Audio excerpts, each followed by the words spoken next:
चक्षुर्मिलितं येन तस्मै श्रीगुरुवे नमः। श्रीचैतन्यमनोभीष्टं स्थापितं येन भूतले स्वयं रूपकदा मह्यं ददाति स्वपदान्तिकम्। वन्देऽहं श्रीगुरु श्रीयुतापदकमलं श्रीगुरून् वैष्णवांशं च श्रीरूपं साग्रजातं सहगना रघुनाथान्वितं तं सजीवम् साद्वैतं सावधूतं परिजनसहितं कृष्णचैतन्यदेवम् श्रीराधा कृष्णपदान् सहगना श्रीललिता श्रीविशाखान्वितमस्ति च। हे कृष्ण करुणा सिन्धु दीनबन्धु जगत्पते गोपेश गोपिका कान्त श्रीराधा कान्त नमोऽस्तुते। जयतां सुरतो पङ्गुर्ममः मन्दमतेर्गति मत्सर्वस्य पदाम्भोजो श्रीराधामदन्मोहनो दिव्यवृन्दावरण्यकल्पद्रुमाद् श्रीमद्रत्नाकरसिंहासनस्थो श्रीमद्राधा श्रीलगोविन्ददेवो पृष्ठालिभिः सेव्यमानो स्मरामि। श्रीमान् रासरसारम्भी वंशीवटतटस्थितः कर्षन्वेणुशनैर्गोपीर्गोपीनाथ श्रियस्तु नः। तप्तकाञ्चन गौरङ्गी श्रीराधे वृन्दावनेश्वरी वृषभानुसुते देवी प्रणमामि हरिप्रिये। वाञ्छाकल्पतरुभ्यश्च कृपा सिन्धुभ्यैव च पतितानां पावनेभ्यो वैष्णवेभ्यो नमो नमः। जय श्री कृष्ण चैतन्य प्रभु नित्यानंदा श्री अद्वैत गदाधर श्रीवासादि गौर भक्तवृंदा। हरे कृष्ण कृष्ण कृष्ण हरे हरे, हरे राम राम राम हरे हरे। नारायणं नमस्कृत्यं नरं चैव नरोत्तमं देवीं सरस्वतीं व्यासं ततो जयमुदीरये। नष्टप्राय स्वभद्रेषु नित्यं भागवत सेवया भगवते उत्तम श्लोके भक्तिर्भवती नैष्टिकी। श्रीमद् भगवद गीता यथारूप की जय। भगवान की वाणी भगवद गीता की जय। जगत गुरु श्रील प्रभुपाद की जय। सदगुरुदेव महाराज की जय। हरे कृष्णा। आप सभी का पुनः बहुत बहुत धन्यवाद। हरे कृष्णा प्रज्ञा माता जी, थैंक यू फॉर ज्वाइनिंग। तो हम सभी 16वें अध्याय में प्रवेश कर चुके हैं। भगवान की जो वाणी है भगवत गीता, उसको मनन करते हुए, चिंतन करते हुए, उस पे अध्ययन करते हुए और जो विचारों का जो जो विचार हम सबके बने और हमने समझा अभी तक, उसमें यही बात अभी तक निष्कर्ष निकल के आई है कि कृष्ण ही सर्वोपरि ईश्वर हैं और उनके बताए हुए मार्ग पे चलना ही इस जीवन की सार्थकता है। अगर हमारे अगर हम भगवत गीता के विचारों को अपनाते हैं और भगवत गीता के अनुसार अपने जीवन को ढालते हैं या उसके अनुसार जीवन जीते हैं, तो निश्चित रूप से हमारे जो अनर्थ हैं या जो जिस प्रकार की भी हमारे अंदर बुराइयां हैं, वो नष्ट हो सकती हैं। उन बुराइयों को नष्ट करने की कोई और दवाई, कोई और मैकेनिज्म या कुछ और प्रोसेस नहीं है कहीं पर भी। अनर्थ हमने समझे थे। अनर्थ क्या होते हैं? अनर्थ जो हमारे हम जो अनर्थ वे हैं जो हमें कंडीशन सोल बनाते हैं। कंडीशन अर्थात जैसे कि अगर किसी कमरे में धूप प्रवेश कर रही है खिड़की से और खिड़की का शीशा एकदम साफ है, तो धूप भी एकदम साफ सफेद धूप अंदर प्रवेश करेगी। लेकिन अगर उसी शीशे को आप फिल्मिनेटेड यानी फिल्म लगा दें, उसके ऊपर कोई येलो कलर की फिल्म लगा दें या ब्लैक कलर की लगा दें या फिर किसी भी कलर की आप फिल्म लगा देंगे, तो वही लाइट छन कर अंदर आएगी, मतलब प्योर धूप अंदर नहीं आ। उसी प्रकार से हमारी कॉन्शियसनेस, जो हम इस संसार में जीवित हैं सभी व्यक्ति, हम सबकी कॉन्शियसनेस फिल्मिनेटेड है, फिल्म है, उस पे चढ़ी हुई है। प्योर कॉन्शियसनेस के दर्शन हम लोग नहीं कर पाते हैं। क्यों? क्योंकि हमने हमारी कॉन्शियसनेस के ऊपर कौन कौन सी फिल्में चढ़ी हुई हैं? काम, क्रोध, लोभ, मोह, मद, मत्सर, अहंकार, ईर्ष्या, दंभ, कपट, अभिमान। ये जो जितने प्रकार के हमारे दुर्गुण हैं, अनर्थ हैं, इन्होंने हमारी कॉन्शियसनेस को ढक रखा है। और इस कारण से जो छनी हुई धूप है, जो कि एक्चुअल प्योरिटी है हमारे, वो हमें रियलाइज नहीं, वो हम समझ नहीं पाते हैं।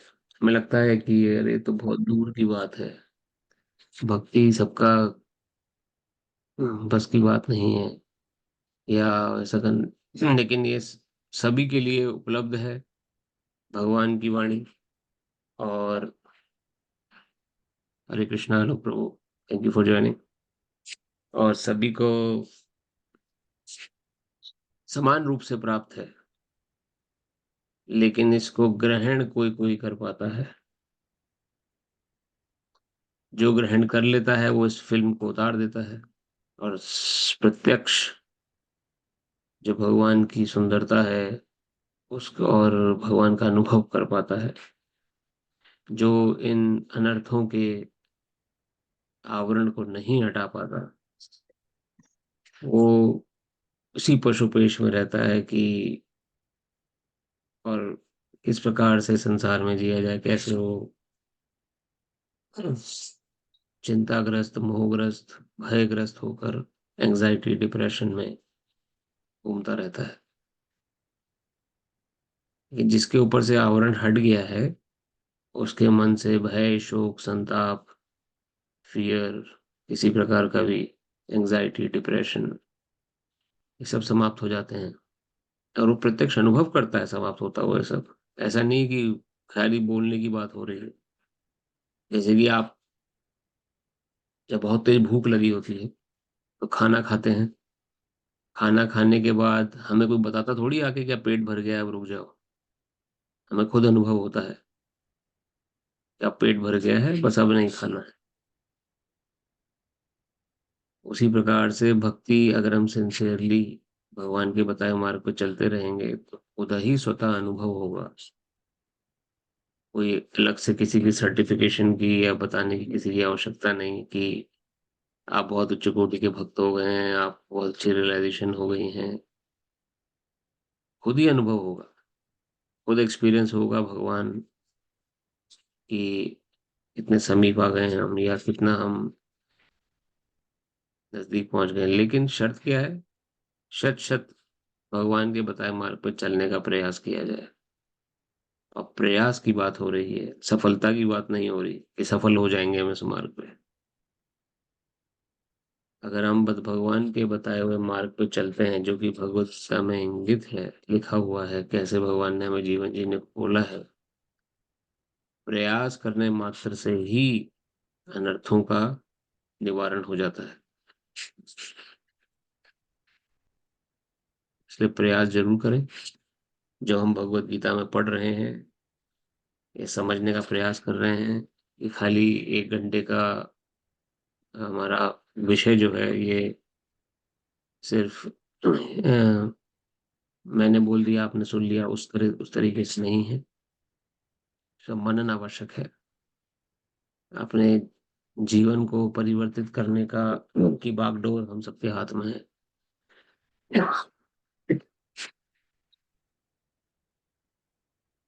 तो 16 अध्याय हम पहुंच चुके हैं। 15वें अध्याय तक भगवान ने अभी तक हमें निष्काम कर्मयोग के बारे में बताया। अर्जुन के माध्यम से कैसे हम निष्काम कर्मयोग में कर्म करते हुए फल की इच्छा से रहित होकर हम अगर कर्म करेंगे, और वो फल का कर्म फल जो है, कर्म का जो फल है, कृष्ण को समर्पित करेंगे या कृष्ण की प्रसन्नता के लिए कर्म करेंगे, तो वो कर्म योग कहलाता है। और उसमें भी हमें सफलता, हम भगवान को प्राप्त कर सकते हैं। कर्म योग के ऊपर भगवान ने ज्ञान योग बताया, ज्ञान अर्जित करके, ब्रह्म ज्ञान, किस प्रकार से जीवात्मा है हम और भगवान परमात्मा है, हम में और भाव परमात्मा में क्या अंतर है या क्या समानता है, और हम किस प्रकार से परमात्मा में दोबारा सम्मिलित हो सकते हैं। ज्ञान योग, ब्रह्म ज्ञान के आधारित ज्ञान योग है, उसके बारे में चर्चा हुई। उसमें भगवान ने बताया कि कैसे हमें नियमित रूप से अध्ययन ज्ञान में अपने को समाहित रखना चाहिए। इसके बाद ध्यान योग की बात आई, इसमें भगवान ने अष्टांग योग, जो 8 प्रकार के योग मुद्राएं हैं, यम नियम ध्यान प्राणायाम, आस्था, निष्ठा और रुचि और साधना आखिरी में, तो ये 8 प्रकार की मुद्राएं करते हुए हम लोग कैसे भगवान को प्राप्त कर सकते हैं। उसमें भगवान ने वर्णन किया कैसे योगी लोग, योगी जन जो है वो अपने घर बार को छोड़कर ऐसे स्थान की चयन करते हैं जहाँ पर आमतौर पर लोग नहीं जाते। वहां पर किस प्रकार से उनको अपना आसन बनाना है, कैसे ध्यान मुद्रा में बैठना है, और ऐसा करने से उनको जब समाधि अवस्था लगेगी तो अपनी इच्छा से दिन का चयन कर कर कौन से दिन वो शरीर त्यागें, और शरीर त्यागने के बाद किस लोक को प्राप्त करें, यहाँ तक का एक योगी के पास सामर्थ्य आ जाता है। जो परम योगी है, जो कि जिसने सब सभी प्रकार के अष्टांग योग, अष्टांग पद्धतियों को एकदम अच्छे से निभाया है, तो उसको वो अपना समय निर्धारित कर सकता है कि वो शरीर छोड़ेगा और किस लोक को प्राप्त करेगा, ये भी वो निर्धारित कर सकता है कुंडलिनी शक्ति द्वारा। तो ये सब छठे अध्याय तक भगवान ने बताया, और जो इसको करने में सफल नहीं रह पाता है, फिर भगवान ने छठे अध्याय में बताया है सर्वोपरि अष्टांग योग के ऊपर भक्ति योग। जो एक योगी को घर बार छोड़कर जंगल में हजारों साल तक तपस्या कर कर जो समाधि है, जो सिद्धि प्राप्त होती है, वही एक भक्ति योगी को भगवान के शुद्ध नाम का कीर्तन और जप करते हुए अपने घर में बैठे हुए प्राप्त हो जाती है। भक्ति योग जो है, भगवान कृष्ण बता रहे हैं, एक प्रकार की लिफ्ट है। जैसे आपको अगर 28th फ्लोर पे जाना है किसी बिल्डिंग में, तो दो मार्ग हैं, या तो सीढ़ी से जाइए या लिफ्ट से जाइए। समझदार व्यक्ति लिफ्ट को पकड़ेंगे क्योंकि जल्दी पहुंचना है, समय बचेगा। सीढ़ी भी गंतव्य तक पहुंच रही है, लेकिन धीरे धीरे पहुंच रही है। तो बाकी जितने भी प्रोसेस हैं वो सीढ़ी के समान है, पहुंचेंगे जरूर, लेकिन समय लगेगा। भक्ति योग जो है वो लिफ्ट है, तुरंत आप लिफ्ट अप हो सकते हैं अपनी कॉन्शियसनेस में। अभी हम लोग सोच रहे हैं सांसारिक बातें, लेकिन अगर भक्ति योग में भगवान ने क्या बताया, devotional service, importance of devotional service, कैसे हम भगवान की प्रेममयी सेवा में लग सकते हैं। 9 मार्ग हैं, 9 प्रोसेस वर्णन हुए। श्रवण, कीर्तन, विष्णु स्मरण, अर्चन, वंदन, दास्यम, साख्यम, आत्मनिवेदन।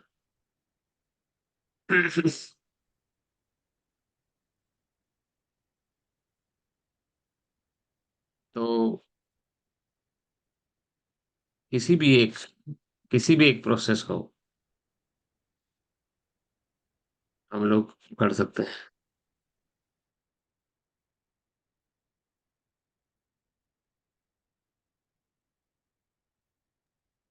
जब क्षमा करिए, थोड़ा सा ब्रेक। हम जब कोई भी एक मार्ग को अपनाएंगे, या तो श्रवण करेंगे भगवान के बारे में और भगवान की प्रेममय सेवा में लग सकते हैं, या चिंतन करेंगे, उनका स्मरण करेंगे, उनके बारे में सोचेंगे, या अर्चना, उनके अर्चन करेंगे, वंदना, दास्यम, दास्य भाव से उनको प्रेम करेंगे, दास्यम साख्यम, सखा भाव से, आत्मनिवेदन।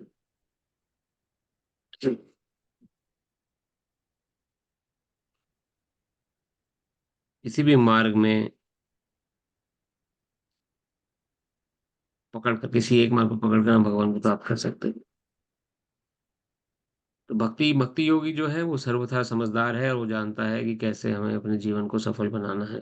वो और दूसरे योग पद्धतियों में अपना समय बर्बाद नहीं करता, और उससे ऑटोमेटिकली वो सारे कार्य हो जाते हैं जो कि एक अन्य योगी को मुश्किल से प्राप्त होते हैं, या पूर्ण फोकस कर कर, या एकदम अकेले रहकर किसी किसी अ, ऐसे स्थान पर जहाँ कोई किसी पहुंच ना सके, वहां पर तपस्या कर कर उसको प्राप्त होता है।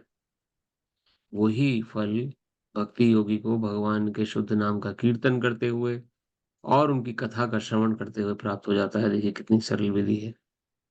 लेकिन विडंबना यह है कि किसी को उसमें भी रुचि नहीं है,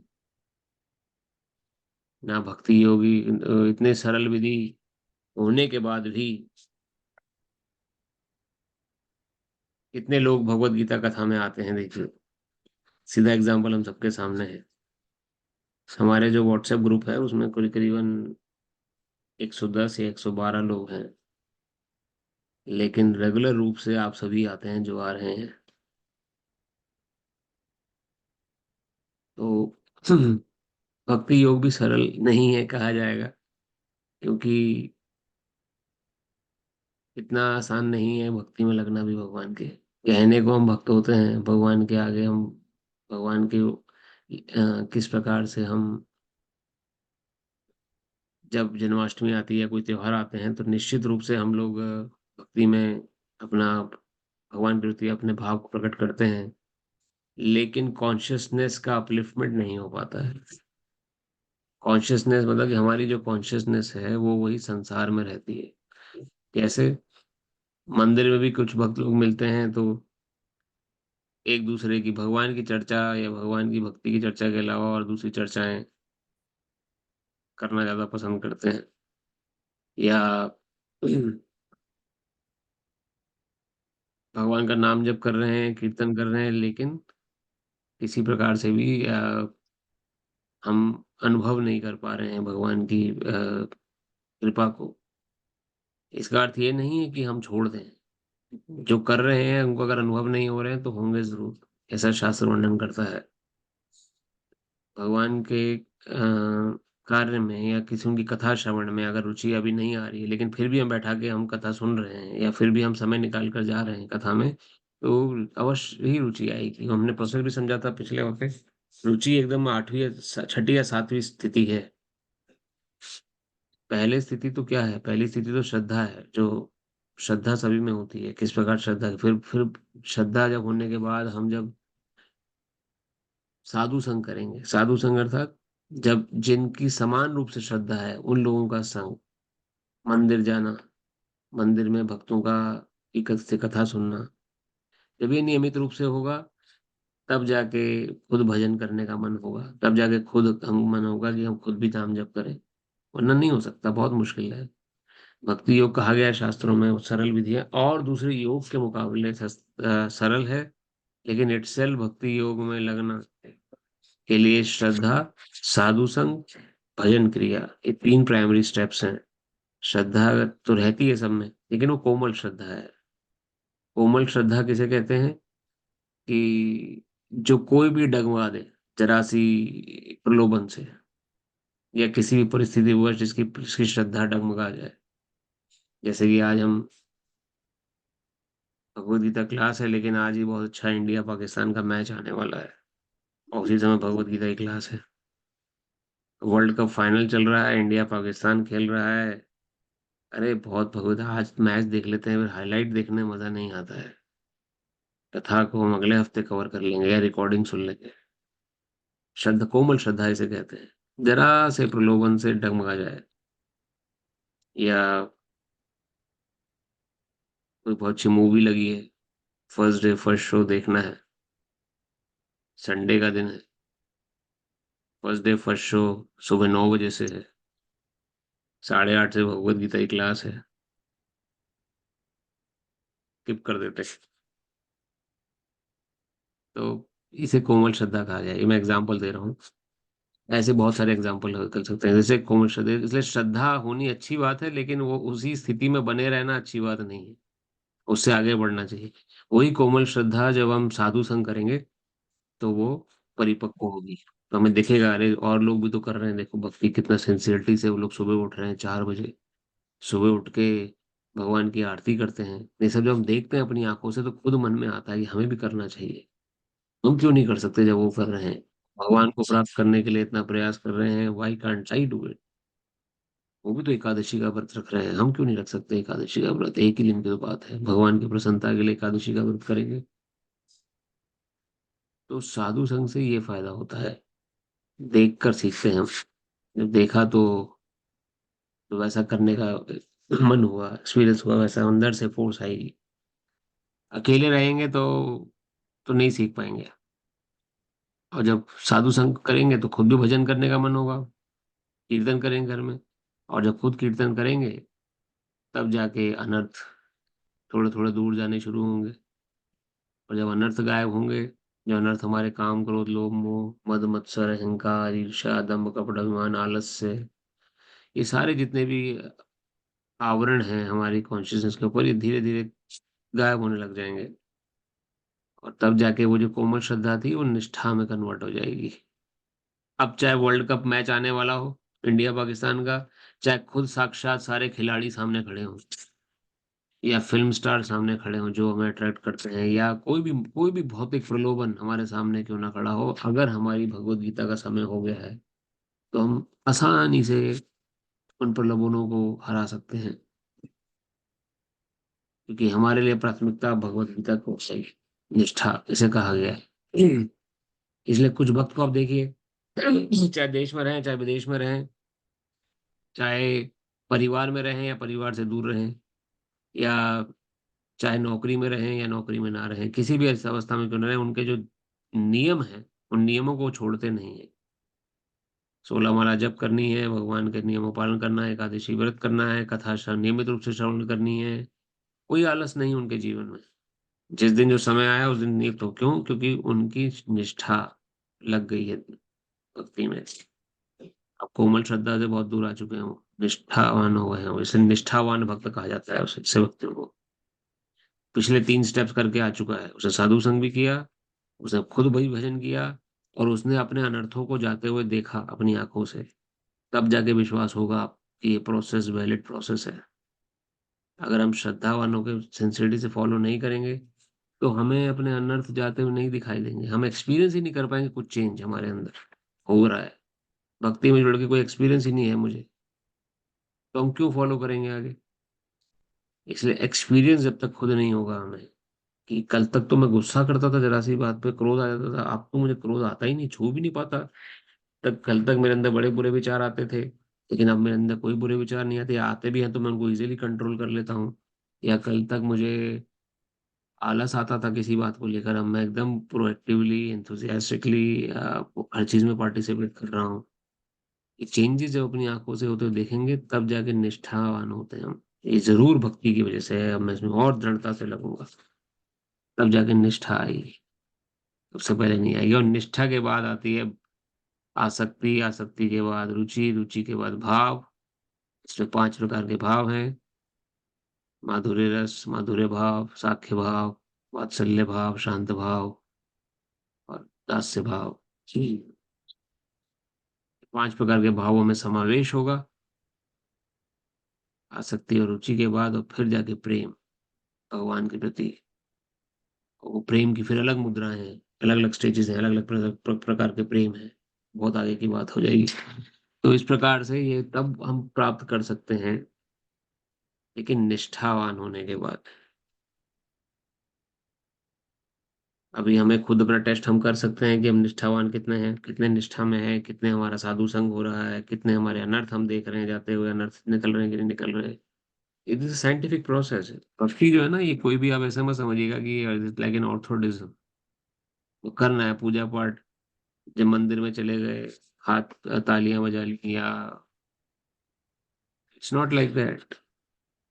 शास्त्र ने बोला है कि भक्ति को एक सिस्टमेटिकली आप करेंगे तो आपको साइंटिफिकली इसके रिजल्ट मिलेंगे, तब जाके आप टिक पाएंगे। वरना अगर मन मुताबिक हम करेंगे, या अपनी इच्छा से जो अच्छा लगा उस हिसाब से, जो अच्छा नहीं लगा उसे उसे छोड़ दिया, जो अच्छा लग गया उसे अपना लिया। जैसे कुछ भक्त होते हैं, हम कहते हैं प्रभु जी आपके सब कुछ ठीक है, हमें सब कुछ अच्छा लगता है, बस हम चाय कॉफी नहीं छोड़ सकते।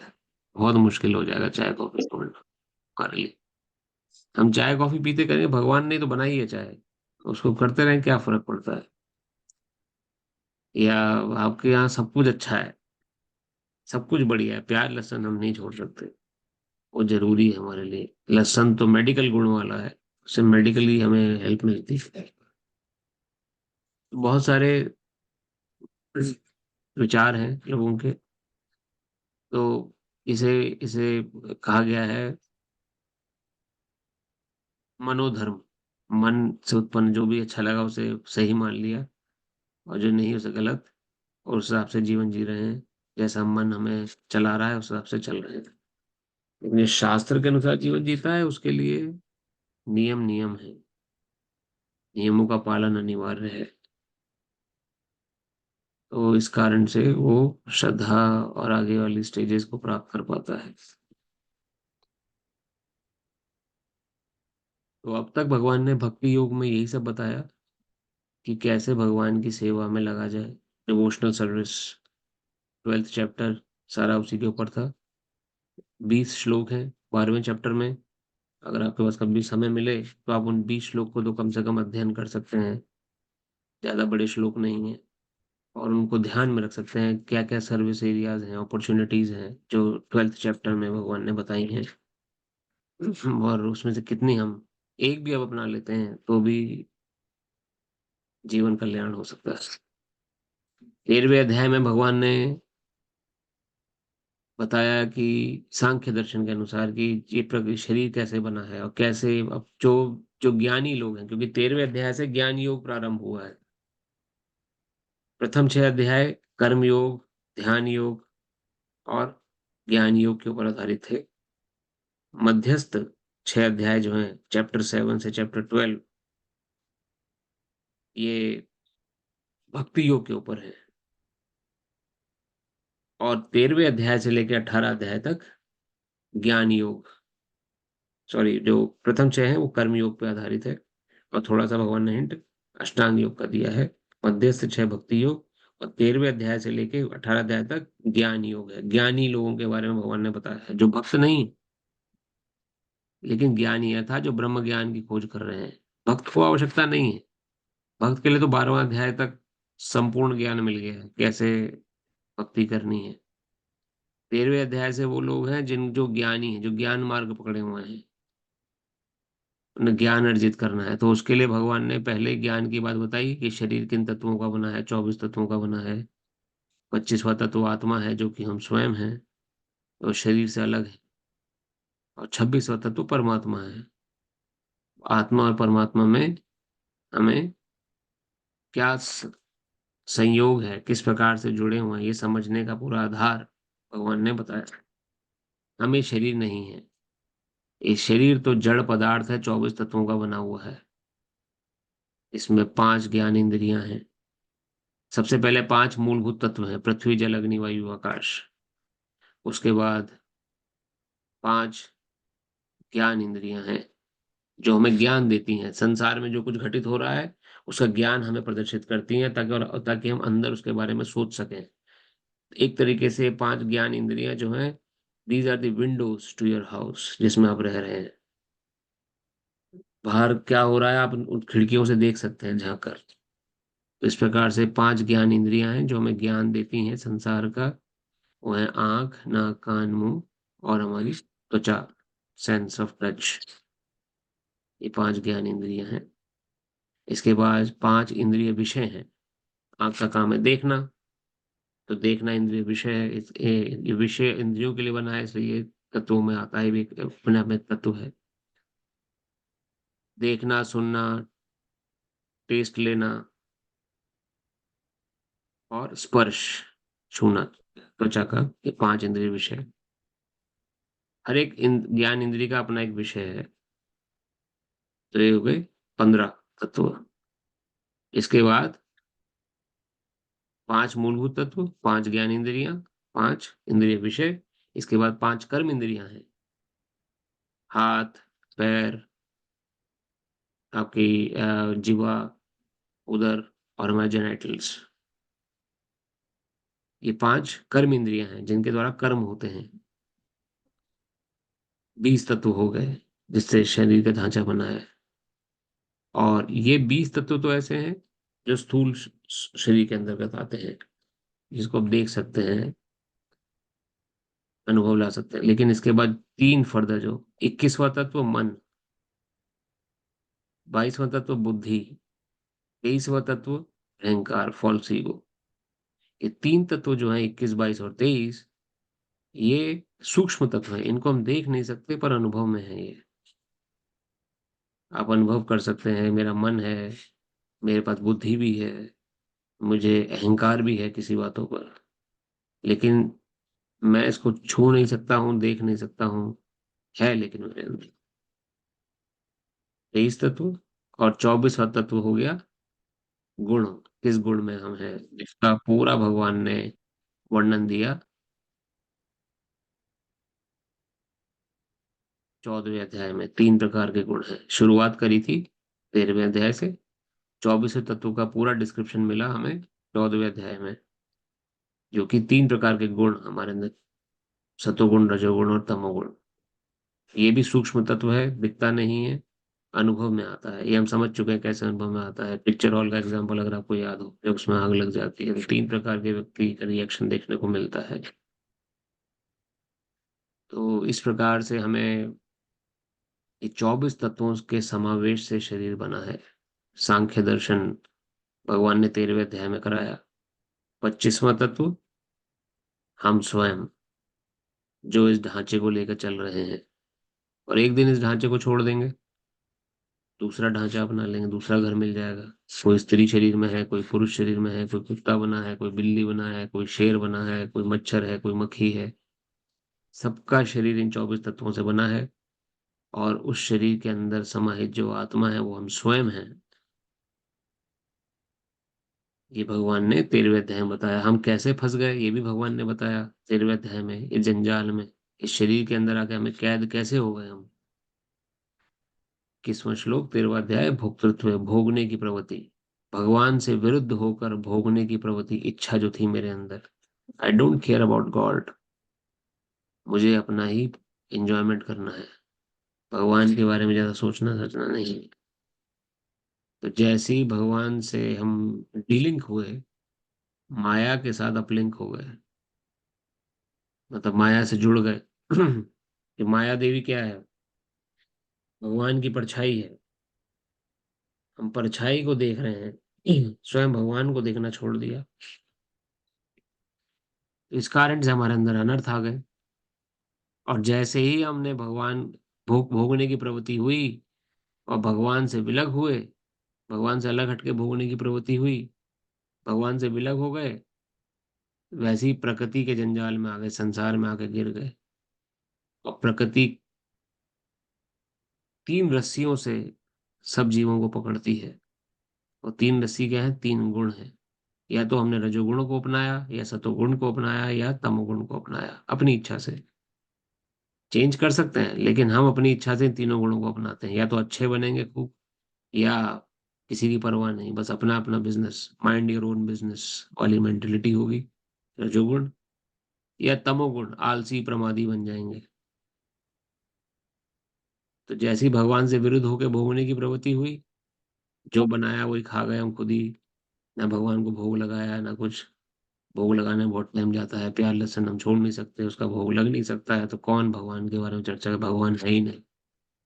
सोचो, ऐसा सोचने की प्रवृत्ति हुई, धीरे धीरे भगवान के साथ हमारा डीलिंग हुआ, प्रकृति के साथ हम अपलिंक हो गए उनके 3 गुणों के कारण, और फंस गए संसार में। ये भगवत गीता के 13वें अध्याय में भगवान ने डिटेल में बताया है। मैं एक भी बात अपने मन की नहीं बोल रहा हूँ, ये मैं हम सब पढ़ चुके हैं। और ये सब भगवान कृष्ण बता चुके हैं। जस्ट फॉर रिवीजन से मैं आपको दोबारा से याद दिलाने का प्रयास कर रहा हूँ। कैसे हम इस जंजाल से बच सकते हैं, फिर से भगवान से जुड़ जाइए, अपना अपलिंक स्टैब्लिश कर लीजिए, जो आपकी रियल स्थिति है, चाहे जिस भी अवस्था में हो। वही एकमात्र मार्ग है।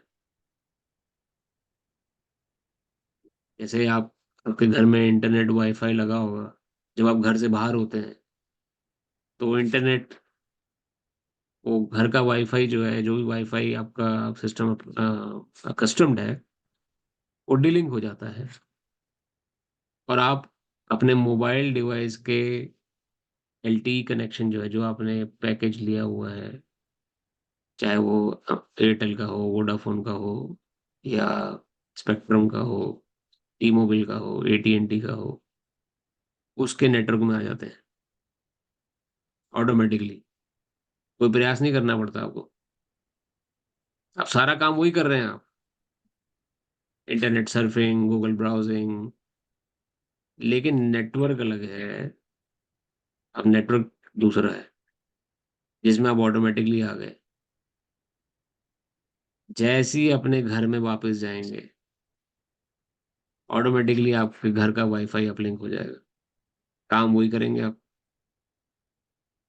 गूगल ब्राउज़िंग, सर्फिंग, लेकिन नेटवर्क अलग हो जाएगा। अब नेटवर्क घर वाला नेटवर्क आ जाएगा।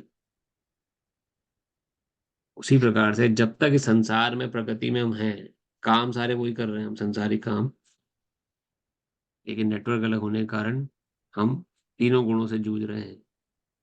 Limited internet access. जब अपने घर की ओर देखेंगे दोबारा से वैकुंठ लोक, जब भगवान कृष्ण जब मंदिर जाएँगे, जैसे ही मंदिर में प्रवेश करेंगे, जैसे ही भगवान की कथा सुनेंगे, जैसे ही भगवान का नाम जप करेंगे, घर का नेटवर्क हो जाएगा और वो वैकुंठ नेटवर्क है। आप काम वही करिए, आप नौकरी करिए, घर गृहस्थी का पालन करिए, पढ़ाई करिए, अपने डिग्री हासिल करिए, लेकिन नेटवर्क आपका भगवान वाला रहेगा अगर, तो आप जो भी काम करेंगे वो भक्तिमय होगा। पढ़ाई भी कर रहे हैं तो क्यों? भगवान की को प्रसन्न, भगवान का प्रचार कर सकें हम। जितना पढ़ेंगे उतना अच्छे से हम नॉलेज गेन कर पाएँगे, उतना अच्छे से प्रचार कर पाएँगे। नौकरी कर रहे हैं क्यों? जो भी हमें आमदनी होगी उसका कुछ परसेंट भगवान की सेवा में लगाएँगे, भक्तों की सेवा में लगाएँगे। बच्चों को क्यों पढ़ा-लिखा रहे हैं? ताकि हमारे बच्चे भी आगे चलकर एक अच्छे नागरिक बने और भगवान के भक्त बने। उनको कथा श्रवण शुरू से कराएँ। तो जो भी प्रोसेस में आप लगेंगे, वो घर के नेटवर्क में अगर होंगे, तो वो भक्तिमय कार्य हो जाएगा।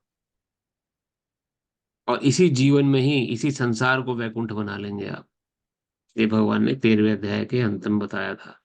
14वें अध्याय में भगवान ने इन 3 गुणों का डिटेल वर्णन दिया और वहाँ पर 14वें अध्याय के अंत में भगवान से अर्जुन ने पूछा कि शुद्ध सत्वगुण जो भगवान के नेटवर्क में आ गया है व्यक्ति, उसको किस प्रकार से सोचता है, उठता बैठता है, कार्य करता है? तो 15वें अध्याय में शुद्ध सत्वगुण के बारे में चर्चा हुई और वहाँ पर भगवान ने अपने धाम गोलोक वृंदावन के बारे में पहली बार ज़िक्र किया। पूरी भगवद गीता में पहली बार भगवान ने बोला है 15वें अध्याय में कि मेरा धाम भी है, मेरे घर भी है, जहाँ पर आप लौटकर आ सकते हैं। अब किसी को रेफ़रेंस देना हो कहाँ लिखा है, तो 15वें अध्याय के 5वें-छठे श्लोक में या उस सेक्शन में ही आप पढ़ सकते हैं। तो भगवान वर्णन कर रहे हैं कि मेरा धाम है, गोलोक, वृंदावन। स्वयं कृष्ण अपने मुखारविंद से बोल रहे हैं, किसी के मन की बात नहीं है और वहाँ पर जाया जा सकता है। लेकिन उसके लिए कुछ गुण चाहिए, कुछ अर्जित अपनी कॉन्शसनेस को अपलिफ्ट करना है। कैसे वहाँ पहुँचा जा सकता है? किस प्रकार से भगवान को प्राप्त किया जा सकता है? ये स्वयं भगवान कृष्ण 15वें अध्याय में बता रहे हैं। तो जो अपने भगवान के घर में जाने में इंटरेस्टेड है, वो सारी बातें करेगा जो भगवान ने लिखी हुई हैं वहाँ पर। मन से ना सोचकर जैसी भगवान ने कही है वैसी एज़ इट इज़ जब हम फॉलो करेंगे तो हमारी कॉन्शसनेस निश्चित रूप से कृष्णमय हो जाएगी। और जब कृष्ण में कॉन्शियस हो गई तो कृष्ण की प्राप्ति हो सकती है। सरल विधि है। 16वें अध्याय में हम पढ़ रहे हैं, इतना सुनने के बाद भी कौन से लोग भगवान की भक्ति नहीं कर पाते। 15 अध्याय पढ़ लिए, पूरा ज्ञान ले लिया, प्रोसेस भी पता लग गया, कैसे फँस गए संसार में ये भी पता चल गया।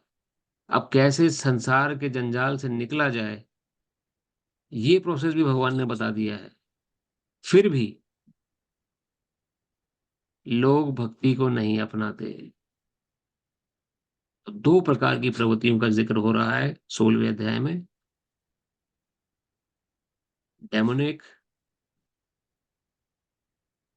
एक्सपीरियंस जैसे बिहेवियर है या दैवी गुड क्वालिटीज़। अब उनका हम जिक्र करते आ रहे हैं कि अगर इतना कुछ किसी डेमोनिक व्यक्ति को बताया जाए जिसके ये गुण है, तो भी वो समझेगा नहीं। उसे लगेगा ये सब बेकार की बात है, कुछ नहीं रखा है इन बातों में। 8 श्लोक हम पढ़ चुके हैं 16वें अध्याय में, आज हम आगे बढ़ेंगे 8 श्लोक से। उससे पहले लेकिन एक माला जप भगवान के शुद्ध नाम की हम करेंगे, ताकि हमारा चित्त शुद्ध हो सके और इस ज्ञान को हम अपने हृदय में धारण कर सकें, जिससे कि हम अपने जीवन को इसके लायक बना सकें। तो आप सभी से प्रार्थना है, अपनी माला थैली आप ले लीजिए। एक माला जप भगवान के शुद्ध नाम की हम संकीर्तन रूप में करने का प्रयास करेंगे। नमामि विष्णुपदाय कृष्ण पृष्ठाय भूतले श्रीमते नवयोगेन्द्र स्वामिनी इति नामिने।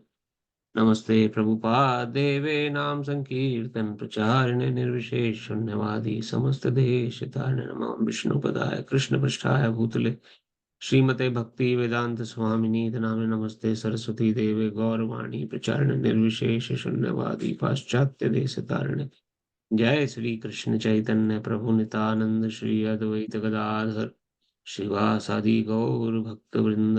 हरे कृष्ण कृष्ण कृष्ण हरे हरे, हरे राम राम राम हरे हरे, हरे कृष्ण कृष्ण कृष्ण हरे हरे, हरे राम राम हरे हरे, हरे कृष्ण कृष्ण कृष्ण हरे हरे, हरे राम राम हरे हरे, हरे कृष्ण कृष्ण कृष्ण हरे हरे, हरे राम राम हरे हरे, हरे कृष्ण कृष्ण कृष्ण हरे हरे, हरे राम राम हरे हरे, हरे कृष्ण कृष्ण कृष्ण हरे हरे, हरे राम राम हरे हरे, हरे कृष्ण कृष्ण कृष्ण हरे हरे, हरे राम राम हरे हरे, हरे कृष्ण कृष्ण हरे हरे, हरे राम हरे हरे, हरे कृष्ण कृष्ण कृष्ण हरे हरे, हरे राम हरे हरे, हरे कृष्ण कृष्ण हरे हरे, हरे राम हरे हरे,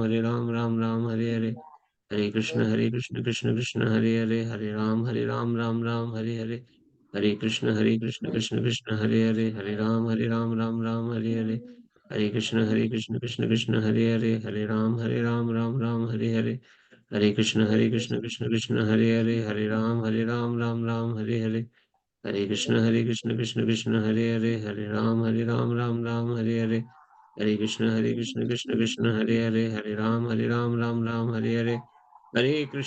कृष्ण कृष्ण हरे हरे, हरे राम हरे हरे, हरे कृष्ण कृष्ण कृष्ण हरे हरे, हरे राम हरे हरे, हरे कृष्ण कृष्ण कृष्ण हरे हरे, हरे राम हरे हरे, हरे कृष्ण कृष्ण कृष्ण हरे हरे, हरे राम हरे हरे, हरे कृष्ण कृष्ण कृष्ण हरे हरे, हरे राम हरे हरे, हरे कृष्ण कृष्ण कृष्ण हरे हरे, हरे राम हरे हरे, हरे कृष्ण कृष्ण कृष्ण हरे हरे, हरे राम हरे हरे, हरे कृष्ण कृष्ण कृष्ण हरे हरे, हरे राम हरे हरे, हरे कृष्ण कृष्ण कृष्ण हरे हरे, हरे राम हरे हरे, हरे कृष्ण कृष्ण कृष्ण हरे हरे, हरे राम हरे हरे, हरे कृष्ण कृष्ण कृष्ण हरे हरे, हरे राम हरे हरे, हरे कृष्ण कृष्ण कृष्ण हरे हरे, हरे राम हरे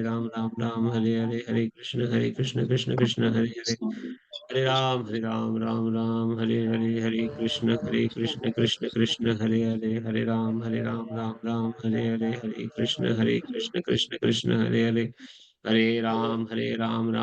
हरे, हरे कृष्ण कृष्ण कृष्ण हरे हरे, हरे राम हरे हरे, हरे कृष्ण कृष्ण कृष्ण हरे हरे, हरे राम हरे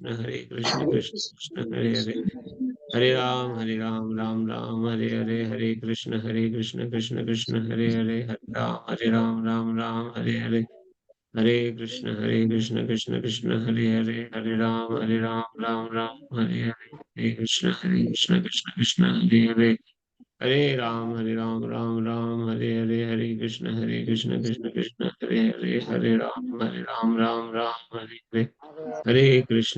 हरे, हरे कृष्ण कृष्ण कृष्ण हरे हरे, हरे राम हरे हरे, हरे कृष्ण कृष्ण कृष्ण हरे हरे, हरे राम हरे हरे, हरे कृष्ण कृष्ण कृष्ण हरे हरे, हरे राम हरे, हरे कृष्ण कृष्ण कृष्ण हरे, हरे राम हरे, हरे कृष्ण कृष्ण कृष्ण हरे हरे, हरे राम हरे हरे, हरे कृष्ण कृष्ण कृष्ण हरे हरे, हरे राम हरे हरे, हरे कृष्ण कृष्ण कृष्ण हरे हरे, हरे राम हरे हरे, हरे कृष्ण कृष्ण कृष्ण हरे हरे, हरे राम हरे हरे, हरे कृष्ण कृष्ण कृष्ण हरे हरे, हरे राम राम राम हरे हरे, हरे कृष्ण कृष्ण कृष्ण हरे हरे, हरे राम राम राम हरे हरे, हरे कृष्ण कृष्ण कृष्ण हरे हरे, हरे राम राम राम हरे हरे, हरे कृष्ण कृष्ण कृष्ण हरे हरे, हरे राम राम हरे हरे, हरे कृष्ण कृष्ण हरे राम राम हरे हरे,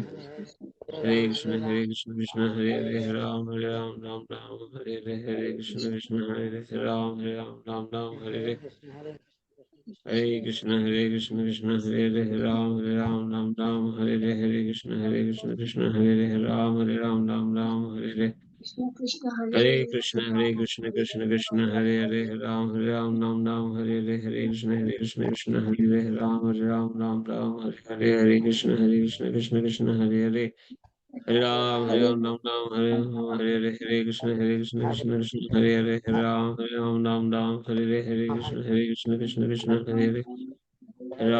राम राम हरे हरे, हरे कृष्ण कृष्ण हरे हरे, हरे राम हरे कृष्ण कृष्ण कृष्ण हरे हरे, हरे राम राम हरे हरे, हरे कृष्ण कृष्ण हरे हरे, हरे राम राम हरे हरे, हरे कृष्ण कृष्ण हरे हरे, राम राम हरे हरे, श्री कृष्ण चैतन्य प्रभु नित्यानंदा, श्री अद्वैत गदाधर श्रीवासादि गौर भक्तवृंदा।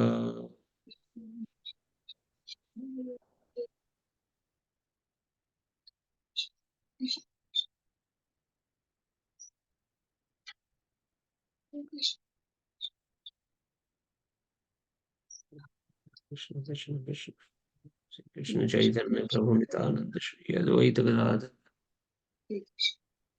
श्रीवासादि गौर भक्तवृंद की जय हो। धन्यवाद। तो 16वें अध्याय में भगवान ने अभी तक हम 7 श्लोक तक पढ़ चुके हैं। 8वें श्लोक से हम प्रारंभ करेंगे। तो शुरू के 3 श्लोक जो है भगवान ने बताया दैवी गुण, इन बातों जो बातें हमने भी समझी, इन बातों को कौन लोग अपना पाते हैं, उनके गुण क्या हैं। वो देवता के गुण वाले व्यक्ति हैं जो भगवान की भक्ति में सतत रूप से लग पाते हैं। तो पहले 3 श्लोक जो है चैप्टर के, पहले 3 श्लोकों में भगवान ने जो 26 गुण बताए, ये देवतुल्य पुरुषों में पाए जाते हैं और ये आसानी से भगवान की भक्ति कर सकते हैं निष्काम, और अपने को स्वतंत्र कर सकते हैं इस जंजाल से। इसमें निर्भयता, आत्मशुद्धि, आत्म आध्यात्मिक ज्ञान का अनुशीलन, दान, आत्म संयम, यज्ञ परायणता, वेदाध्ययन, तपस्या, सरलता, अहिंसा, इस निम्नलिखित गुण सारे जो लिखे हैं पहले 3 श्लोकों में का वर्णन मिलता है। इसमें तात्पर्य में शिला प्रभुपाद जी ने समझाया था सन्यासियों के लिए क्या आवश्यक है, गृहस्थ व्यक्ति जो है उसके लिए क्या आवश्यक है, किस प्रकार से वो आत्म संयम रख सकता है, किस प्रकार से वो अपना जीवन संयमित कर सकता है। ये तात्पर्य में डिटेल में समझाया है। तो अगर आप फिर से रिवाइज करना चाहें तो इस शुरू के 3 श्लोकों को के तात्पर्य को पढ़ सकते हैं शिला प्रभुपाद जी के। इसके विपरीत चौथे श्लोक में भगवान ने बताया उन गुणों को जो कि आसुरी गुण है। दंभ का दर्प, दंभ हमने समझा कि जो हमारे पास नहीं है उस पे भी घमंड करना। दर्प, अपनी प्रशंसा के लिए ललायित रहना, कोई मेरी प्रशंसा करे, मेरे पास इतनी अच्छी क्वालिटीज हैं, कोई मेरी प्रशंसा क्यों नहीं करता है। तो दर्प के सूचक क्या हैं? जब हमारे पास कुछ अच्छी चीज होती है और हम दुनिया को दिखा के उसकी प्रशंसा लूटना चाहते हैं, उसे दर्प कहा गया है। दंभ का अर्थ है कि मेरे पास कोई चीज है नहीं जिसका मैं ओनर हूं, लेकिन फिर भी मुझे उस पर घमंड है। जैसे कि मैं भले ही बहुत अच्छा, मैं बुद्धिमान ना हूं, लेकिन दूसरों की मदद से कुछ कार्य को मैं कर लेता हूँ, फिर उसकी प्रशंसा लूटता हूँ या एक्सपेक्ट करता हूँ कि मेरी मेरी प्रशंसा हो। मेहनत किसी और ने करी है, लेकिन प्रशंसा हम खुद लूटना चाहते हैं। इसे दंभ का सूचक कहा गया है। अभिमान तो हम जानते ही हैं, अपने किसी कार्य के प्रति अभिमान होना कि मेरे पास ही है और दूसरे के पास नहीं है, और घमंड फील करना उस बारे में। I am that much intelligent, मेरे पास इतनी सारी डिग्रियां हैं, मैं इतना पढ़ा लिखा हूँ, ये अभिमान कहा गया है। तो उस पे हम अभिमान करना, क्रोध, कठोरता तथा अज्ञान, ये सारे आसुरी स्वभाव वाले के गुण हैं। ये कभी भी भक्ति को सुन भी लेंगे, 15 अध्याय कुछ भी सुन लेंगे, असर नहीं पड़ेगा इन पे। कुछ ये भगवान की शरण कभी ग्रहण नहीं कर पाएंगे। दिव्य गुण मोक्ष के लिए अनुकूल है, और आसुरी गुण बंधन दिलाने वाले हैं। भगवान ने स्पष्ट कह रहे हैं, देखिए, जो अगर ये दिव्य गुण हमारे अंदर आ जाते हैं, जो कि प्रथम 3 श्लोकों में भगवान ने वर्णन करे, तो इससे मोक्ष मिल सकता है। मोक्ष अर्थात संसार का बंधन। ये जिस जंजाल में फंस गए हैं, जिसके 13वें अध्याय में जिक्र हुआ था, जन्म मृत्यु का चक्कर जो है, ये छूट सकता है अगर ये शुरू के इस 3 श्लोकों के गुण हम अपने अंदर अर्जित कर लेते हैं। और आसुरी गुण बंधन दिलाने वाले हैं। कौन से बंधन की बात हो रही है? संसार का बंधन जिसमें हम लोग हैं इस समय। बार बार जन्म ले रहे हैं, फिर मर रहे हैं, फिर जन्म लेते हैं, फिर मर जाते हैं। कभी पुरुष वेश में आते हैं, कभी स्त्री वेश में, कभी कीड़े मकोड़े बन जाते हैं, कभी मछली, कभी जल के कोई प्राणी, कभी पक्षी, कभी पशु, कभी वृक्ष। 84 लाख योनियों में ही भटकते रहते हैं हम, अपने कर्म के अनुसार। हमें शरीर मिलता है, कभी इस लोक में, कभी किसी दूसरे लोक में, कभी नरक लोक में चले जाते हैं। इन्यूमरस प्लैनेट्स हैं, इन्यूमरस गैलेक्सीज हैं। उस गैलेक्सी के किसी भी भाग में, कहीं भी, किसी भी रूप में पैदा हो सकते हैं अपने कर्म के अनुसार, अगर मोक्ष नहीं मिला। और ये दैव आसुरी गुण वाले व्यक्ति जो हैं, ये उस शरीर को प्राप्त करते हैं जो कि बंधन, जो कि बंधित हो, किन चीजों से जन्म लिया है तो मरेगा ही मरेगा। बीमारी भी लगेंगी निश्चित रूप से। अगर संसार में भौतिक शरीर धारण किया है तो बीमारी लगेंगी, शरीर बूढ़ा भी होगा, और क्षीण भी होगा, और खत्म भी हो जाएगा। इसे बंधन कहा गया, संसारिक बंधन। जब तक इस संसार में हम हैं, तब तक ये बंधन है हमारे साथ। एक बार वैकुंठ चले गए या भगवत धाम प्राप्त कर लिया, फिर कोई बंधन नहीं है। ये वहाँ समय का प्रभाव नहीं है। वैकुंठ में दिव्य शरीर है, ऐसा शास्त्र वर्णन करते हैं। दो एग्जिस्टेंस है, एक भौतिक, एक आध्यात्मिक। आध्यात्मिक जगत है वैकुंठ जगत, भौतिक जगत है संसार जो हम देख रहे हैं इस समय। तो इसमें जो व्यक्ति है वो बंधित है अपने गुणों के कारण। हे पांडुपुत्र, तुम चिंता मत करो, क्योंकि तुम देवी गुणों से युक्त होकर जन्मे हो। अब भगवान ने देखा, मैं सब बता रहा हूँ, लेकिन अर्जुन अर्जुन के मन में संशय हुआ, और वो बताए हुए मार्ग पर नहीं चला, कहीं वो अपने को डिमोरलाइज ना कर ले। इसलिए भगवान बता रहे हैं कि तुम चिंता मत करो, तुम तो देवी गुण से संपन्न हो। ये अर्जुन के अंदर ये सारे गुण हैं जो ऊपर 3 श्लोकों में लिखे गए हैं। आत्म संयम, आत्म संयम जो उनके अंदर ऐसा है, जब वो स्वर्ग लोग गए थे शस्त्रों के लिए, तो मेनका आई थी उनको लुभाने के लिए। तो अर्जुन ने बोला, आप तो मेरी माँ तुल्य हैं। अब मेनका स्वर्ग की अप्सरा हैं, जो कि प्रकार से उनका कार्य प्रोस्टिट्यूट का काम है स्वर्ग में। तो मेनका कहती हैं, अप्सराएं किसी की माँ नहीं होती। उनका एक ही कार्य है, बस जीवों को आनंद प्रदान करना। और मैं अब तुम्हारे पास आई हूँ। तो अर्जुन कहते हैं, हे माँ, आप मेरी माँ हो। कैसे? प्रूव करो। तो अर्जुन प्रूव करते हैं कि हमारे पूर्वज थे पुरुरवा, श्रीमद् भागवत में उनकी कथा आती है। वो आपसे उनका विवाह हुआ था, और मेरे पूर्वज होने के कारण आप तो मेरी दादी परदादी माँ के तुल्य हुई हो। तो अर्जुन ने तुरंत नकार दिया उनकी, तभी श्राप दे दिया उन्होंने, चाहो तुम 1 वर्ष तक नपुंसक होकर रहोगे। तो 1 वर्ष वो जो नपुंसक का जीवन जिया अर्जुन ने, वो अज्ञातवास में काम आया। 13वां वर्ष जो अज्ञातवास था, जिसमें बृहन के रूप में उन्होंने विराट प्रदेश, विराट के राजा की पुत्री उर्वशी के जो डांस टीचर कह सकते हैं, उस रूप में उन्होंने वो 1 वर्ष बिताया। तो ये श्रीमद् भागवत और महाभारत में वर्णित है। लेकिन वर्णन आ रहा है अर्जुन, अर्जुन के गुण सारे आप एक एक चीज इसमें आप उनके जीवन से अनुभव कर सकते हैं। तो इसलिए भगवान ने बोला कि अर्जुन तुम दैवी गुण संपन्न हो। छठे श्लोक में भगवान बोलते हैं, "हे प्रतापुत्र, संसार में सृजित प्राणी दो प्रकार के हैं। दो ही प्रकार के जीव हैं संसार में, पूरे संसार में, या तो दैवी या आसुरी। मैं पहले ही विस्तार से तुम्हें दैवी गुण बतला चुका हूँ। तीन श्लोकों में भगवान बता चुके हैं। अब तुम मुझसे आसुरी गुणों के विषय में सुनो। तो अब भगवान डिटेल में आसुरी गुण बता रहे हैं।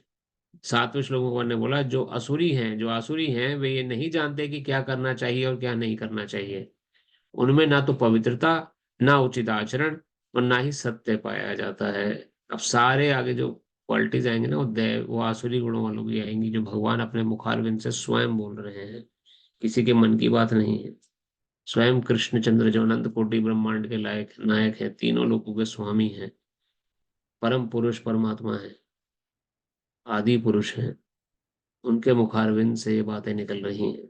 हम कितने सौभाग्यशाली हैं, देखिए। हमें उनकी बातें सुनने को मिल रही हैं, पढ़ने को मिल रही हैं। आठवें श्लोक से प्रारंभ करेंगे आज हम। सत्यम प्रतिष्ठम ते जगता अहो गृणीश्वरम अपरस्परस अपरस्परम संभूतम किमन्यत् काम हेतुकम। वे कहते हैं कि ये जगत मिथ्या है। कौन वे? जो आसुरी गुण वाले हैं। वे कहते हैं जगत मिथ्या है, इसका कोई आधार नहीं है, और इसका नियमन किसी ईश्वर द्वारा नहीं होता। I don't believe in God. God does not exist. Where is God? This world is by chance. ऐसे आपको सुनने को मिलेंगी कुछ चीजें, पढ़ने को मिल सकती हैं साइंटिस्ट समुदाय में। कई कई जगह ऐसे समुदाय हैं जो इसे वर्णन करते हैं, God does not exist, there is no God. तो ये भगवान उनका वर्णन कर रहे हैं, आसुरी लोग हैं वो। ये कहते हैं कि जगत मिथ्या है, इसका कोई आधार नहीं है, ये कोई गॉड वॉड नहीं है जो संसार को चला रहा है, इसका नियमन किसी ईश्वर द्वारा नहीं होता। इसका उनका कहना है कि ये काम इच्छा से उत्पन्न होता है। काम इच्छा, जो जो पुरुष का स्त्री के प्रति, स्त्री का पुरुष के प्रति जो काम भाव है, उससे संतान उत्पत्ति होती जा रही है, और उस कारण से संसार चल रहा है। पर मूर्ख लोग ये भूल जाते हैं कि ऐसे भी तो लोग हैं जो जिनके घर में संतान उत्पत्ति नहीं होती। Why that is the cause? ऐसे लोग क्यों अडॉप्ट करते हैं? क्यों ऐसे अडॉप्शन की बातें आती हैं कि वो अडॉप्ट कर रहे हैं चाइल्ड, कि उनकी खुद की संतान क्यों नहीं है? वो कारण कैसे उत्पन्न हुए उनके अंदर? Who is controlling that? Who is managing that? कैसे हमारे जीवन का निर्धारण होता है? किस प्रकार से हम, छोटी छोटी बात आप लेके देखिए, तो आप समझ सकते हैं कि कैसे भगवान एकदम सत्य बात प्रकट कर रहे हैं। इन असुर लोगों का जो आचरण है उनके बारे में, उनका कहना है काम इच्छा से उत्पन्न होता है और काम के अतिरिक्त कोई अन्य कारण नहीं है।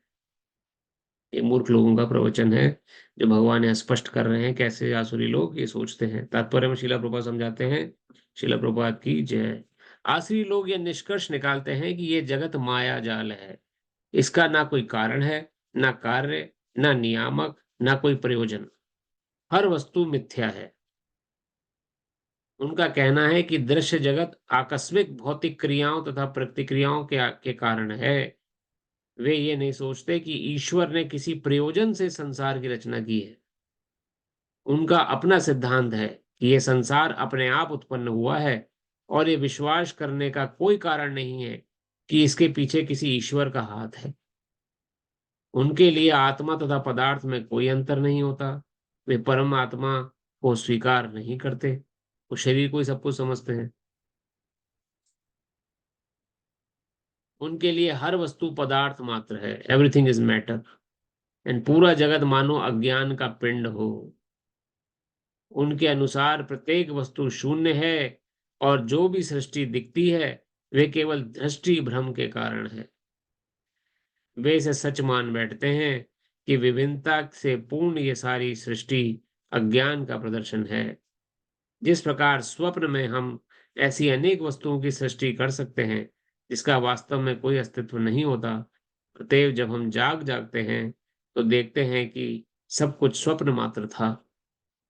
लेकिन वास्तव में यद्यपि असुर ये कहते हैं कि जीवन स्वप्न है, लेकिन वे स्वप्न को भोगने में बड़े कुशल होते हैं। अतएव ज्ञानार्जन करने के बजाय अपने स्वप्न लोक में अधिक अधिक उलझ जाते हैं। उनकी मान्यता है कि जिस प्रकार शिशु केवल स्त्री पुरुष के संभोग का फल है, उसी तरह ये संसार बिना किसी आत्मा से उत्पन्न हुआ है। उनके लिए ये पदार्थ का संयोग मात्र है, जिसने जीवों को उत्पन्न किया।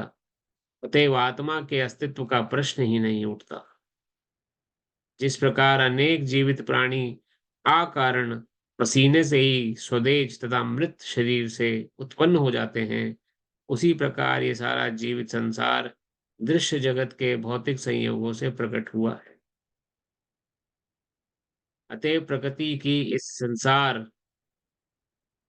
अतएव प्रकृति अतएव प्रकृति ही इस संसार की कारण स्वरूपा है, इसका कोई अन्य कारण नहीं। वे भगवत गीता में कहे गए कृष्ण के इन वचनों को नहीं मानते। मया दक्षिण प्रकृति सूयते सचराचरम, स्वयं भगवान श्री कृष्ण का है, मया दक्षिणा प्रकृति, मेरी अध्यक्षता में प्रकृति कार्य कर रही है, सूर्य सब लोग मेरी अध्यक्षता में कार्य कर रहे हैं, सारा भौतिक जगत मेरे ही निर्देश के अंतर्गत गतिशील है, ये स्वयं भगवान श्री कृष्ण ने कहा है भगवत गीता में, हम पढ़ चुके हैं इसको।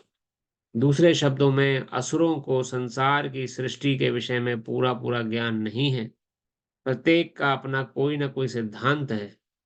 उनके अनुसार शास्त्रों की कोई एक व्याख्या दूसरी व्याख्या के ही समान है, क्योंकि वे शास्त्रीय आदेशों के मानक ज्ञान में विश्वास नहीं करते। तो यह ज्ञानी लोग जो आसुरी प्रवृत्ति के लोग हैं, उनके मन की विचार वो अपने मनोधर्म से जी रहे हैं। जो उनको अच्छा लगा उसे स्वीकार कर लिया, जो नहीं अच्छा लगा उसे छोड़ दिया, शास्त्रों में विश्वास है नहीं।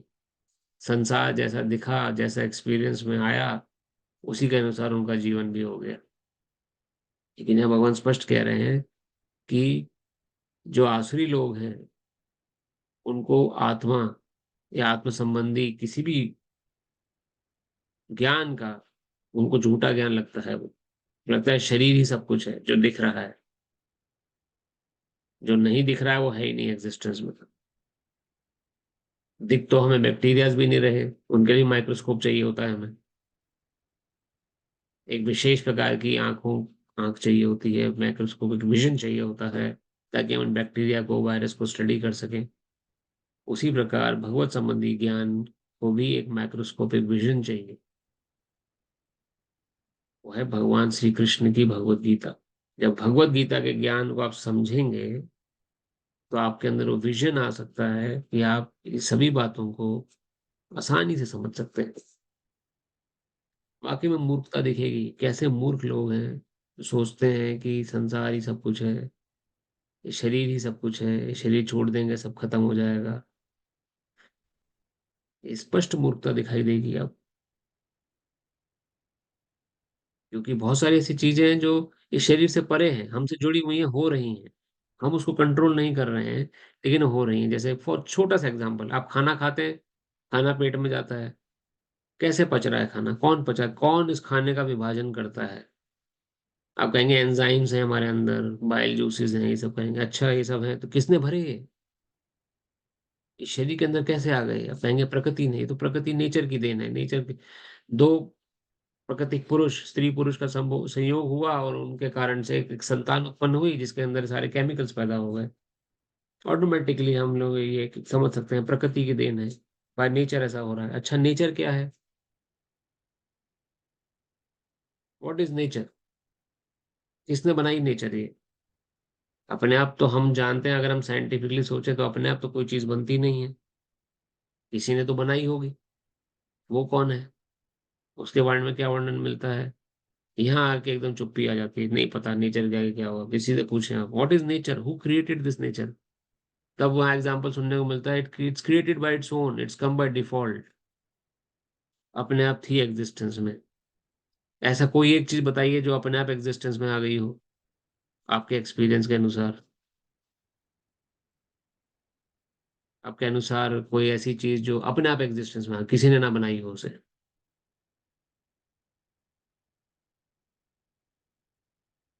मेरी समझ में तो नहीं आती।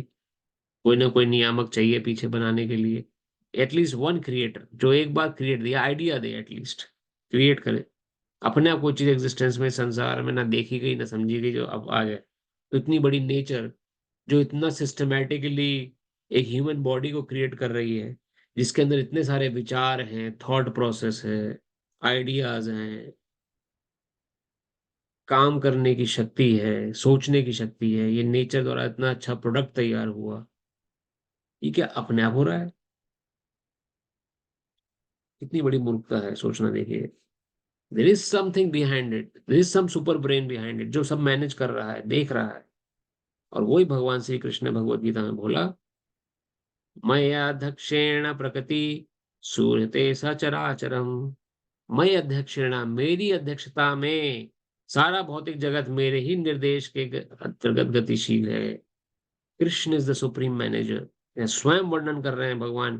किसी देवी देवता ने, किसी यक्ष पिशाच ने, किसी ने ये क्लेम नहीं करा आज तक, किसी शास्त्र में इसका वर्णन नहीं मिलता है।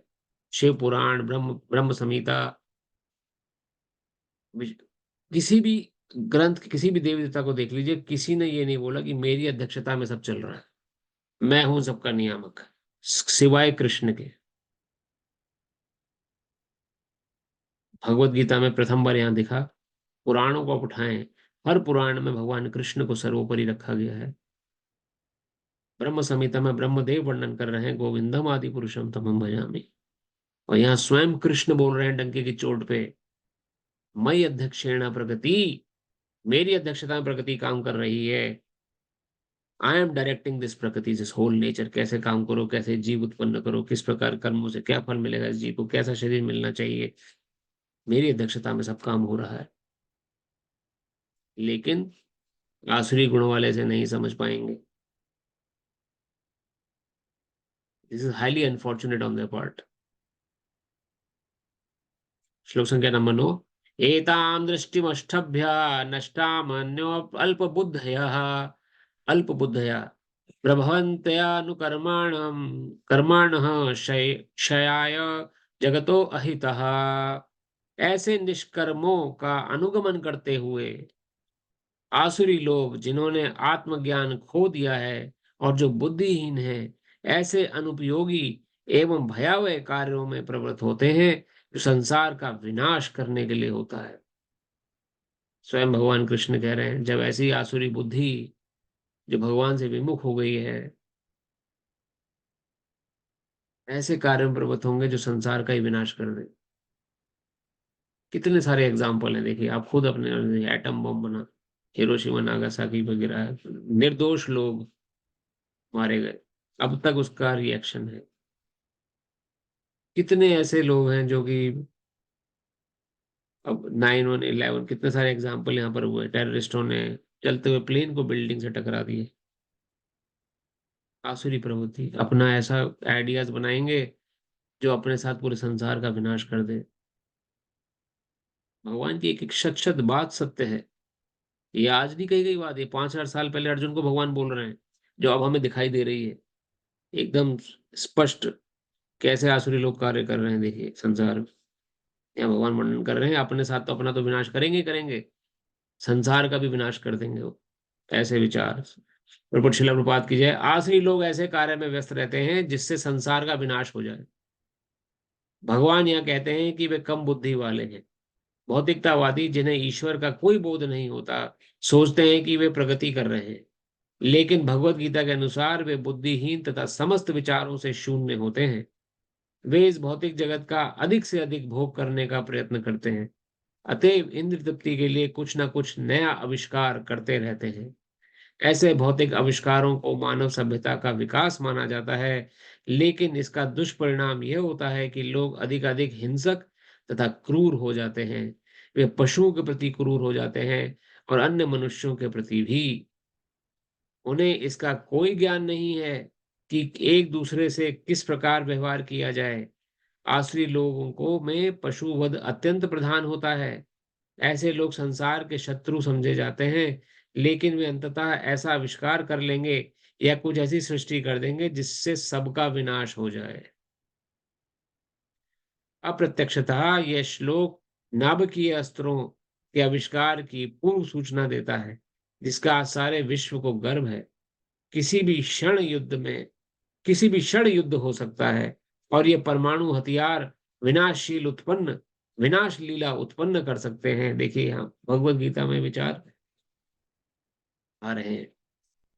ऐसी वस्तुएं संसार के विनाश के उद्देश्य से ही उत्पन्न की जाती हैं, और यहाँ पर इसका संकेत किया गया है, ईश्वर के प्रति अविश्वास के कारण ही ऐसे हथियारों का आविष्कार मानव समाज में किया जाता है। वे संसार की शांति तथा संपन्नता के लिए नहीं होते। किसको विश्वास है भगवान में बताइए? बड़े से बड़ा साइंटिस्ट लीजिए, आई don't believe in God, God does not exist. ठीक है, तो आप किस में विश्वास करते हैं? हम ऐसा परमाणु हथियार बनाएंगे जिससे हम कंट्रोल कर सकें। किस पे? दूसरे हमारे दुश्मन पे। अच्छा, वो लोग इंसान नहीं है क्या? उनका परिवार घर परिवार नहीं है? आप निर्दोष लोगों पे हथियार डालोगे। अब देखिए लेटेस्ट युद्ध चल रहा है, आपने देखा यूक्रेन और रशिया के बीच में युद्ध चला। कितने घर से लोग, घर, अपना घर बार छोड़ के अनाथ हो गए, कितने बच्चे। They don't concern about it, क्योंकि भगवान के प्रति विश्वास नहीं है। भगवान के बनाए जीवों के प्रति कैसे विश्वास होगा? कैसे उनके प्रति प्रेम भावना आएगी? या कोई भी किसी भी क्षण, देखिए यहाँ श्रीला प्रभुपाद वर्णन कर रहे हैं, ये बहुत इंपॉर्टेंट बात है, किसी भी क्षण युद्ध हो सकता है, और ऐसा युद्ध जो परमाणु युद्ध हो।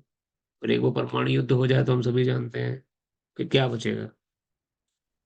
ये परमाणु की रचना हुई ये सोचकर, तभी इतने सारे ट्रीटीज बने हैं। आप एकदम से परमाणु हथियार यूज नहीं कर सकते, but who follows that treaty? कोई एक पावर में आ गया कि I will become supreme power, और उसने अपनी सनक में या इस आसुरी गुण के प्रभाव में आकर युद्ध छेड़ दिया, फिर कौन सुनने वाला है एट एनी पॉइंट? तो इसलिए भगवत गीता की एक एक बात 100% सत्य है, हो सकता है। श्लोक संख्या नंबर 10। काममाश्रित्य दुष्पूरम दम्भमानमादि मादान्वितः मोहाद्रिगृह्य सद्भाव प्रवर्तन नहीं शुचिव्रतः। कभी न संतुष्ट होने वाले काम का आश्रय लेकर तथा गर्व के मद एवं मिथ्या प्रतिष्ठा में डूबे हुए आश्री लोग इस तरह मोहग्रस्त होकर सदैव क्षणभंगुर वस्तुओं के द्वारा पवित्र कर्म का व्रत लिए रहते हैं। ये भगवान वर्णन कर रहे हैं, the cause is lustful desires.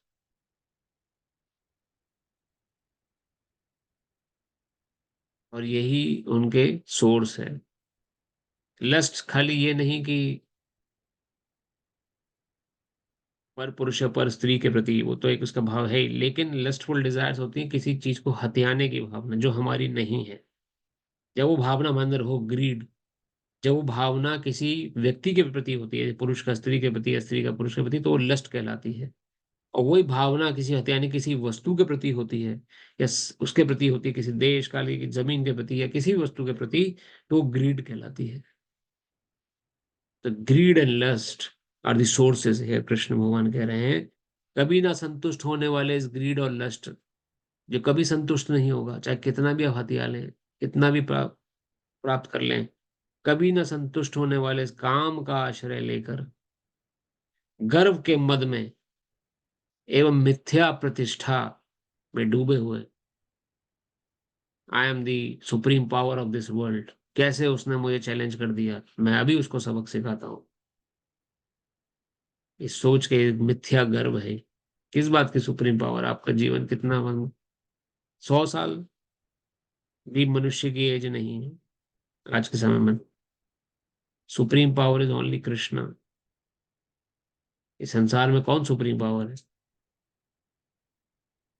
गर्व के मद में मिथ्या प्रतिष्ठा में डूबे हुए आसुरी लोग इस तरह मोहग्रस्त होकर, मोह ऐसे मोह कहा गया है कि अपने को हम सुप्रीम समझ लेते हैं, सदैव क्षण भंगुर वस्तुओं में द्वारा अपवित्र कर्म का व्रत किए रहते हैं। तत्पश्रील प्रपात की जाए। यहाँ पर आसुरी प्रवृत्ति का वर्णन हुआ है। असुरों के में काम कभी तृप्त नहीं होता, ग्रीड और लस्ट कभी तृप्त नहीं होता। वे भौतिक भोग के लिए अपनी अतृप्त इच्छाएं बढ़ाते चले जाते हैं। यद्यपि वे क्षणभंगुर वस्तुओं को स्वीकार करने के कारण सदैव चिंता मग्न रहते हैं, तो भी वे मोहवश ऐसे कार्य करते हैं। उन्हें कोई ज्ञान नहीं होता, अतः वे ये नहीं जान पाते, ये नहीं कह पाते कि वे गलत दिशा में जा रहे हैं। इतना भोगने की प्रवृत्ति है, भोगते गए, किसी के प्रति भोग, खूब मीठा खाइए, भोगते रहिए, भोगते बिना भोग लगाए शुगर डायबिटीज हो जाएगी। वही वही जो मीठा जिसके कारण हमने भोग किया, उसी ने आपको ऐसी बीमारी दिला दी कि अब लाइफ लॉन्ग डिजीज बन गई वो। ना व्यायाम किया, ना सतोगुणी जीवन अपनाया, भोगने की प्रवृत्ति खूब,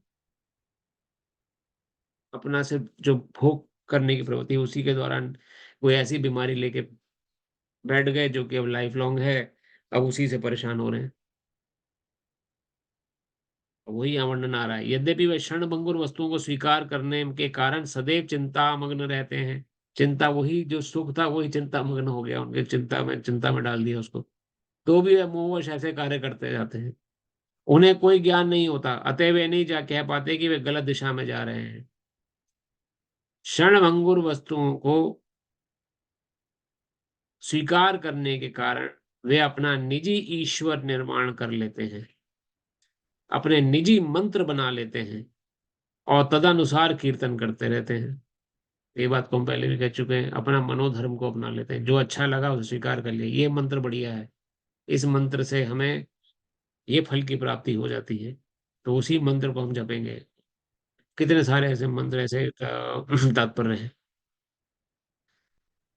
इसका फल ये होता है कि वे दो वस्तुओं की ओर अधिक आकृष्ट होते हैं, काम भोग और संपत्ति संचय। इस प्रसंग में अशुचि व्रत शब्द अत्यंत महत्वपूर्ण है, जिसका अर्थ है अपवित्र व्रत। ऐसे आसुरी लोग मद्य, स्त्रियों, द्यूत कीड़ा तथा मांसाहार के प्रति आसक्त होते हैं। वह यही उनकी अशुचि अर्थात अपवित्र गंदी आदतें हैं। दर्प तथा अहंकार से प्रेरित होकर वे ऐसे धार्मिक सिद्धांत बनाते हैं जिनकी अनुमति वैदिक आदेश नहीं देते। यद्यपि ऐसे आश्रय लोग अत्यंत निंदनीय होते हैं, लेकिन संसार में कृत्रिम साधनों से ऐसे लोगों को का झूठा सम्मान किया जाता है। यद्यपि वे नरक की ओर बढ़ते रहते हैं, लेकिन वे अपने को बहुत बड़ा मानते हैं। आज के समाज का चित्रण हो रहा है भगवत गीता में, किस प्रकार से आसुरी प्रवृत्ति लोग सोचते हैं कि सबको सब कुछ मिल रहा है, लेकिन वास्तव में वो नरक की ओर प्रगति कर रहे हैं। भगवत गीता वर्णन कर रही है इस बात।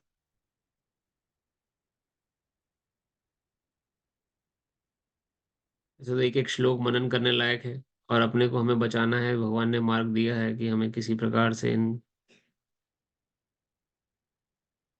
नहीं प्रेरित होना है। तो ये दो श्लोक और लेके कथा को ही विश्राम देंगे हम।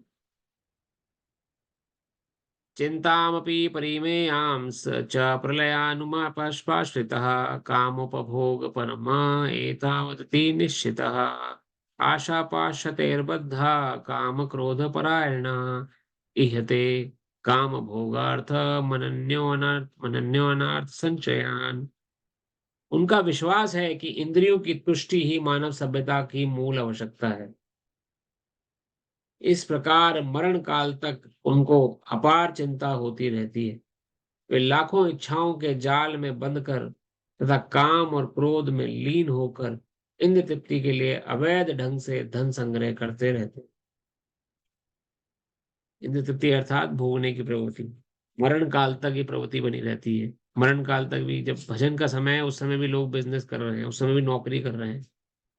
क्यों? संजय इंद्रियों कैसे संतुष्ट करेंगे?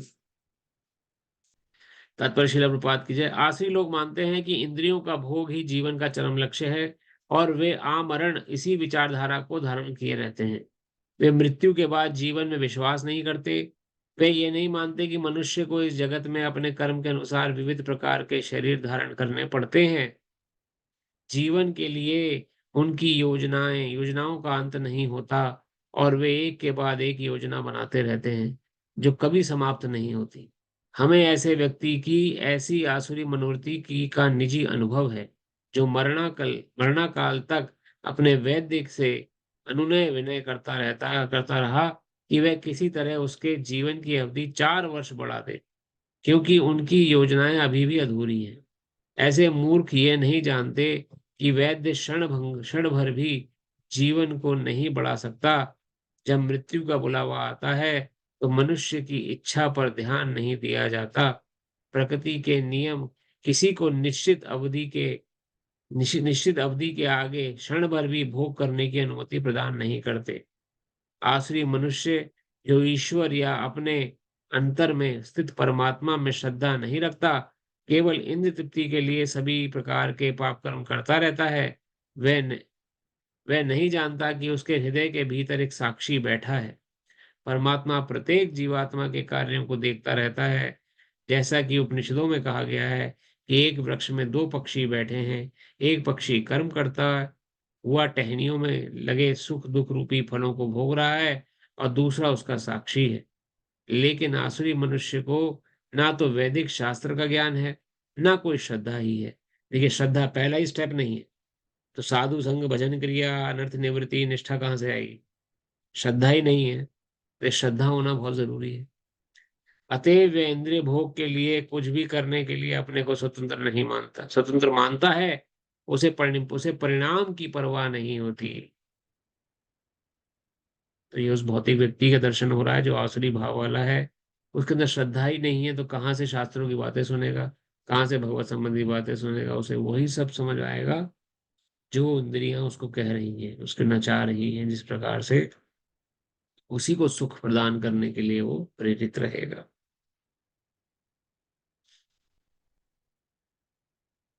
तो कथा को आज हम यही विश्राम देते हैं। ये आसुरी गुण है, इनका वर्णन भगवान श्री कृष्ण स्वयं अपने मुखारबिंद से कर रहे हैं। इनका अध्ययन मनन हमें इसलिए करना आवश्यक है, जिससे कि हम इन अवगुणों से बच सकें और भगवान के बताए मार्ग पर चल सकें। जो प्रथम 3 श्लोक हैं, देवी गुण, जब इन आसुरी गुणों को पढ़ने के बाद वो देवी गुण पढ़ेंगे तो आपको और थोड़ा अच्छे से लगेगा कि अरे ये गुण तो कितने अलग हैं बिल्कुल। दे, देवी गुण एकदम डिफरेंट है, like exactly opposite to this आसुरी गुण। ठीक है जी, तो कथा को आज हम ये विश्राम देते हैं। कोई प्रश्न आपके मन में हो तो आप पूछ सकते हैं, आज की कथा से रिलेटेड, या कोई और प्रश्न अगर हो।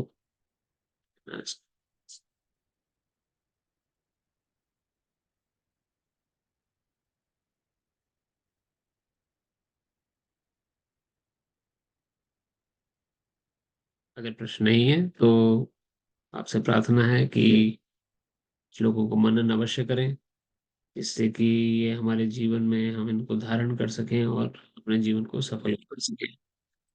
हरे कृष्णा। हरे हरे कृष्ण कृष्णा प्रभु प्रभु। जी। हरे कृष्णा।